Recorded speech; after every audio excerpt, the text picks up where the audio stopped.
Hey guys, Kyle with Aireo Home Services here. Just going to talk about air filters today. So one thing that you need to know is that you're going to have different size air filters for different homes. Most filters have what's called a 1-inch air filter.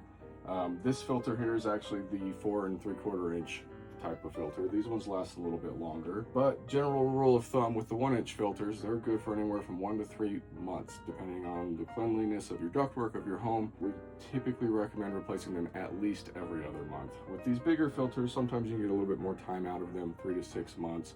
We're going to go ahead and take a look at this filter here, and we're going to see if it's time for it to be replaced. So this filter here looks like it was most recently replaced in November of 2025, so it's definitely coming up on replacement. If you look at the pleats on the filter, this one is definitely getting dirty. One of the things that you can do to kind of determine whether or not it's time to replace the filter is just hold it up to the light.